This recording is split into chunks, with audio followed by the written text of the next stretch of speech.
Joshua 8. Yahweh said to Joshua, "Don't be afraid, and don't be dismayed. Take all the warriors with you, and arise, go up to Ai. Behold, I have given into your hand the king of Ai, with his people, his city, and his land. You shall do to Ai and her king as you did to Jericho and her king, except you shall take its goods and its livestock for yourselves. Set an ambush for the city behind it." So Joshua rose, with all the warriors, to go up to Ai. Joshua chose 30,000 men, the mighty men of valor, and sent them out by night. He commanded them, saying, "Behold, you shall lie in ambush against the city, behind the city. Don't go very far from the city, but all of you be ready. I and all the people who are with me will approach the city. It shall happen, when they come out against us, as at the first, that we will flee before them. They will come out after us until we have drawn them away from the city, for they will say, 'They flee before us, like the first time.' So we will flee before them, and you shall rise up from the ambush, and take possession of the city, for Yahweh your God will deliver it into your hand. It shall be, when you have seized the city, that you shall set the city on fire. You shall do this according to Yahweh's word. Behold, I have commanded you." Joshua sent them out, and they went to set up the ambush, and stayed between Bethel and Ai on the west side of Ai, but Joshua stayed among the people that night. 10 Joshua rose up early in the morning, mustered the people, and went up, he and the elders of Israel, before the people to Ai. All the people, even the men of war who were with him, went up and came near, and came before the city and encamped on the north side of Ai. Now there was a valley between him and Ai. He took about 5,000 men, and set them in ambush between Bethel and Ai, on the west side of the city. So they set the people, even all the army who was on the north of the city, in their ambush on the west of the city, and Joshua went that night into the middle of the valley. When the king of Ai saw it, they hurried and rose up early, and the men of the city went out against Israel to battle, he and all his people, at the time appointed, before the Arabah, but he didn't know that there was an ambush against him behind the city. Joshua and all Israel made as if they were beaten before them, and fled by the way of the wilderness. All the people who were in the city were called together to pursue after them. They pursued Joshua, and were drawn away from the city. There was not a man left in Ai or Bethel who didn't go out after Israel. They left the city open, and pursued Israel. Yahweh said to Joshua, "Stretch out the javelin that is in your hand toward Ai, for I will give it into your hand." Joshua stretched out the javelin that was in his hand toward the city. The ambush arose quickly out of their place, and they ran as soon as he had stretched out his hand and entered into the city and took it. They hurried and set the city on fire. When the men of Ai looked behind them, they saw, and behold, the smoke of the city ascended up to heaven, and they had no power to flee this way or that way. The people who fled to the wilderness turned back on the pursuers. When Joshua and all Israel saw that the ambush had taken the city, and that the smoke of the city ascended, then they turned back and killed the men of Ai. The others came out of the city against them, so they were in the middle of Israel, some on this side, and some on that side. They struck them, so that they let none of them remain or escape. They captured the king of Ai alive, and brought him to Joshua. When Israel had finished killing all the inhabitants of Ai in the field, in the wilderness in which they pursued them, and they had all fallen by the edge of the sword until they were consumed, all Israel returned to Ai and struck it with the edge of the sword. All that fell that day, both of men and women, were 12,000, even all the people of Ai. For Joshua didn't draw back his hand, with which he stretched out the javelin, until he had utterly destroyed all the inhabitants of Ai. Israel took for themselves only the livestock and the goods of that city, according to Yahweh's word which he commanded Joshua. So Joshua burned Ai and made it a heap forever, even a desolation, to this day. He hanged the king of Ai on a tree until the evening. At sundown, Joshua commanded, and they took his body down from the tree and threw it at the entrance of the gate of the city, and raised a great heap of stones on it that remains to this day.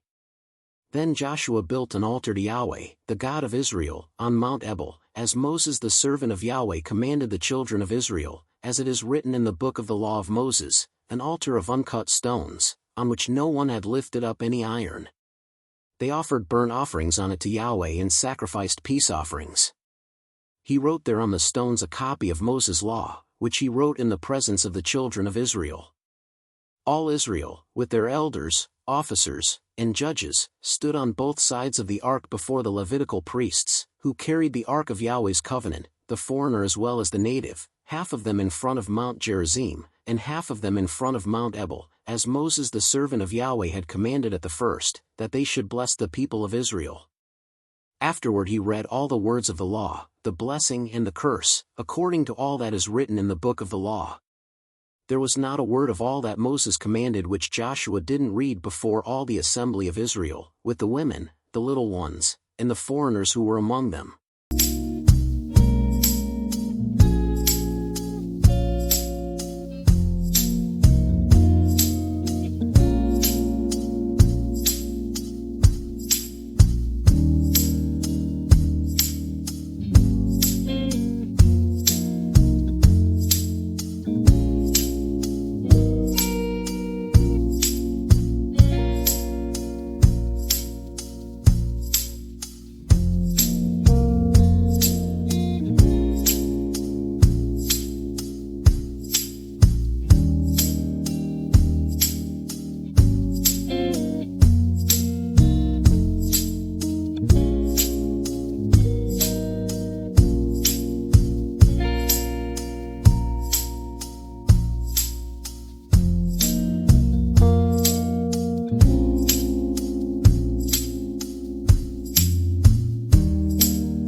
Like, share, subscribe now.